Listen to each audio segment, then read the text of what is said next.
주님께서 여러분과 함께 회원이 전한 거룩한 복음입니다. 주님의 말씀입니다. 오소서 성령님.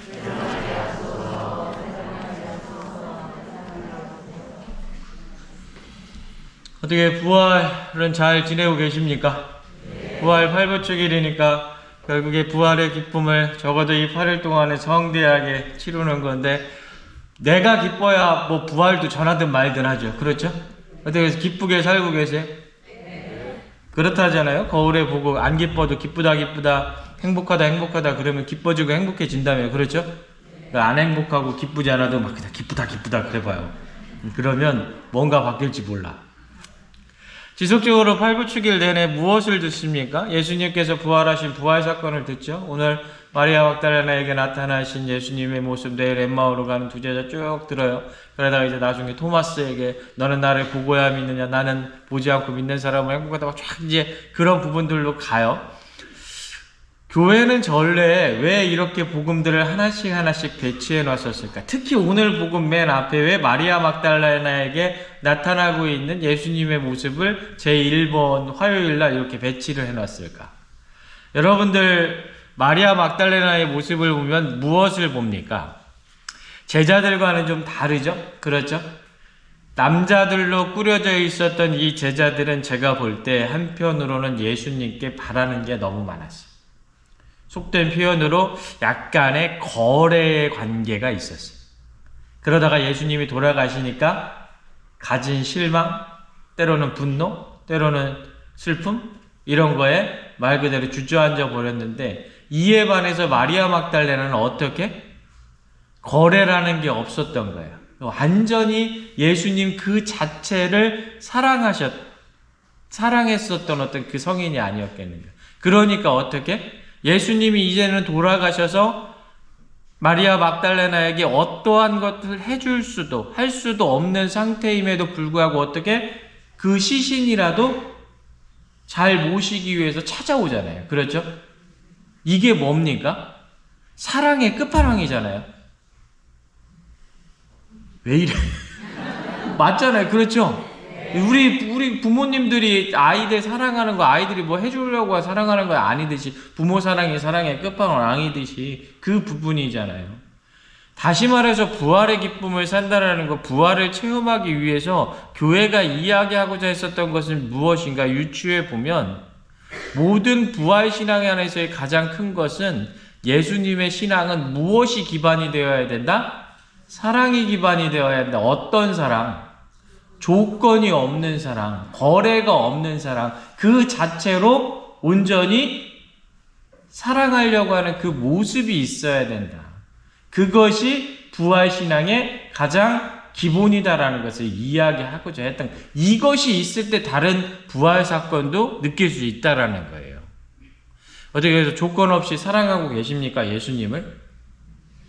이게 여러분들, 그래서 신학과 1학년 처음 들어가면 신학원론 시간 첫 시간에 배우는 게 그거예요.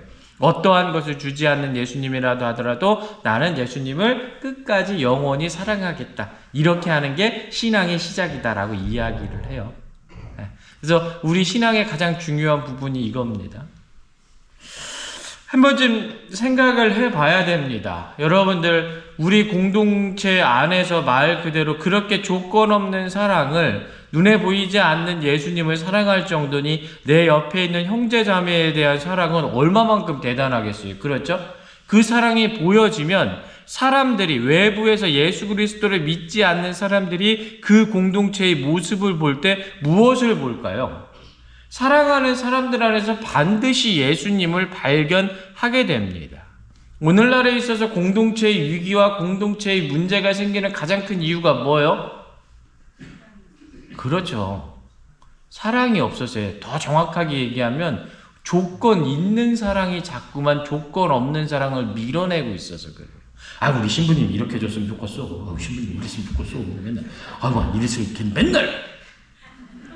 신자들이 그것도 못이야. 그냥 여기만 오면 답답해 죽겠네. 신부들은 막 이 생각만 해. 그러니까 서로 간에 어떻게? 그냥 너는 이렇게 변하고 나는 이렇게 변하고 이것만 그냥 계속 서로 간의 이야기를 조건을 자꾸 달다 보니 어떻게 되는 거예요? 멀어져요. 맞아요. 멀어지게 되면 다른 데서 밖에서 사람들이 봤을 때 하느님을 발견하지 못합니다. 제가 여러분들 이제 지속적으로 계속 이 사회교리에 대해서 이야기를 하고 있는데, 사회교리의 가장 중요한 부분 중에 하나가 뭐냐면 원리 원칙, 하느님께서 우리에게 이야기하셨던 그것으로 돌아가라는 거예요. 하느님께서 태초에 우리를 창조하셨던 그 목적과 그 모습 그대로 돌아가야 된다. 예수님께서 부활하시면서 우리에게 전해주셔서 그렇게 죄로 인해 파괴됐었던 하느님과 인간 간의 관계가 예수님으로 말미암아 이제는 완전히 조건 없이 사랑하는 그 모습으로 돌아가야 된다 라는 것을 이야기하고자 하는 겁니다. 오늘 여러분에게 말씀드릴 것은, 여러분들 지난번에 이제 공동선의 원리에 대해서 말씀드렸고, 이제 공동선의 원리, 보조성의 원리 사이에 뭐가 나오냐면 재화의 보편적인 원리, 재화의 보편적인 목적과 사유재산에 대해서 원리 원칙에 대해서 이야기를 해요.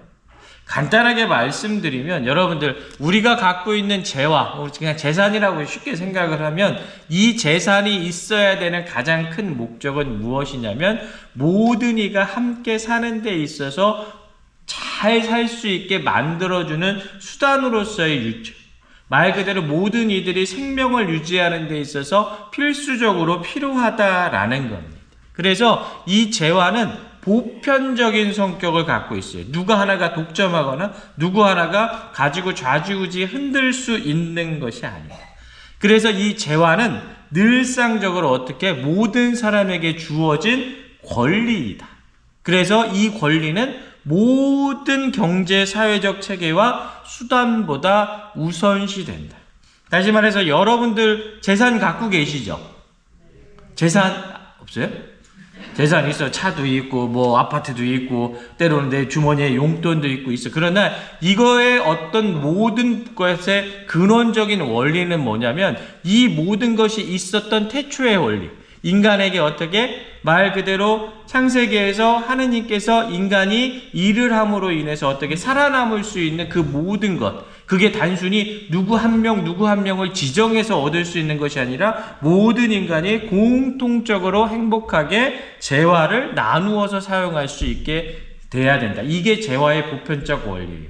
그래서 서로 간의 연대에서 누가 소외되거나 착취당할 수 없는 것, 인간의 공동요력으로 재화는 늘상적으로 모든 이들에게 열려 있어야 된다. 그런데 중요한 건 교회는 이런 재화가 모든 이에게 열려있는 보편적인 원리임에도 불구하고 늘상 공평하게, 그냥 말 그대로 공산주의에서 나오듯이 너 일도 아무것도 안 하고 너 아무것도 안 했는데 그냥 똑같이 그냥 분배해주고 뭐 이러는 형태의 것을 절대로 인정하지 않습니다. 각각의 개인이 각각의 가정을 꾸리기 위해서 각각의 그 안에서 모든 것을 행할 수 있도록 스스로 노력해서 얻게 되는 그 재산의 부분도 반드시 인정합니다. 그래서 사유재산은 민주적 체계의 한 부분으로서 개인의 자유에 대해서 대단히 중요한 부분이다라는 것을 이야기합니다. 뭉뚱그려서 이야기하면 재화는 보편적인 측면에서는 오직 하느님께서 주인이시기 때문에 모든 인류의 발전을 위해서 공동으로 주어주는 공동재산이다. 그러나 사유재산도 인정하는데 단순히 재화의 보편적인 부분들, 목적의 이 부분들이 말 그대로 모든 이들에게 아무런 규제 없이 그냥 적용되는 것이 아니라 개개인의 노력과 그 자유를 인정해주는, 다시 말해서 재화의 보편적인 부분들을 어떻게 만들어줄 수 있게 만드는 수단의 어떤 그런 부분들로서 인정을 하는 겁니다. 그래서 재산의 합법적인 소유를 교회는 반드시 인정을 하고 그 합법적으로 내가 가지고 있는 재화의 사용은 반드시 공동선을 위해서 사용되어야 된다라고 이야기를 하는 겁니다. 어렵죠? 쉽게 이야기하면 여러분들 우리가 가지고 있는 재산은 단순히 내가 딱 갖고서 나만 사용할 수 있고 내가 어떻게 사용해도 아무 문제가 없어 라는 것이 아니다라는 거예요. 우리가 가지고 있는 재산의 많은 부분이 공동선을 향해서 있는 모든 일을 위해서 쓸 수 있는 부분이 되어야 된다. 그러나 그것이 일부 이념적인 부분들, 공산주의나 이런 부분들에서 나눠지듯이 그냥 아무 상관없이 공통적으로 분배되는 그것이 아니라 개인적인 노력에 의해서 얻어지는, 그러나 지향점은 공동선을 향하고 있는 그 부분 안에서는 재화의 개인 소유도 반드시 인정된다라는 것을 이야기를 하는 겁니다. 예를 하나 들어볼까요? 갭 투자 옛날에 유행했죠. 그렇죠? 지금도 갭 투자 막 엄청 문제가 되고 있는데 그 갭 투자를 해서 사람이 돈을 벌었어. 그게 여러분들 공동선의 입장 안에서 볼 때는 무엇을 심각하게 위배합니까? 다른 사람들이 애써서 노력해서 제대로 된 가정을 꾸리면서 살 수 있는 주거권을 심각하게 침해할 수 있어요. 그로 말미암아 어떻게 많은 사람들이 또 대단한 피해를 입게 되잖아요. 그렇죠? 그러면 그런 부분들은 교회의 사회교리를 심각하게 문제시 만드는 겁니다. 반대로 여러분들이 열심히 노력을 해서 내가 집 한 채 샀어. 그리고 열심히 노력해가지고 내가 전원주택도 하나 샀어. 그거는 잘못된 거예요? 아니에요. 아니에요, 그건. 여러분들, 그것이 공동선을 위해서 말 그대로 어떻게? 위배되는 게 없어요. 여러분들이 전원주택에 분당신부를 초청해서 고기를 잘 구워줬어. 분당신부가 얼마나 힘이 나서 사목을 더 잘하겠어. 그럼 공동선을 위한 거지. 내가 주변 사람들을 위해서 내가 가지고 있는 여러 가지 재산들이 있어요. 내가 누군가에게 어디 예를 들어서 연도가 났어. 그러면 내 재산을 어떻게? 내가 자동차를 가지고 있어. 그러면 자동차가 없는 이들을 열심히 태워가지고 같이 연도를 하러 간다. 그러면 무엇을 지향한 겁니까? 내 재산이지만 공동선을 지향한 거잖아요. 그렇죠? 그러면 그 재산은 매우 올바르게 사회교리적으로 봤을 때 올바르게 사용되어지고 있는 거예요. 그런데 오로지 말 그대로 나만을 위해서 사용하면서 그것이 말 그대로 음주운전 같이 해가지고 다른 사람들의 가정을 파괴하고 생명을 위협하게 된다. 그럴 경우는 어떻게 됩니까? 그 재화는 잘못 이용되고 있는 거죠. 이해가 되십니까? 이렇게만 앞으로 설명할까요? 한 번쯤 우리 안에서 깊게 생각을 해 보셨으면 좋겠습니다. 전체적으로 사회교리의 원리에 대해서 쭉 나가는데 가장 중요한 건 늘상 하느님께서 무엇을 원해서 만드시고 창조하셨느냐. 하느님께서 우리에게 허락하신 그 재화는 하느님께서 인간을 위해서 주신 거예요. 누구? 분당신부 신자를 위해서 준 게 아니라 모든 인간을 위해서. 그렇다면 그 재화의 성격은 모든 이의 행복을 위해서 쓰여져야 된다. 그러나 그 각각의 부분들은 여러분들의 능력과 여러분들의 노력에 따라서 주어질 것이다.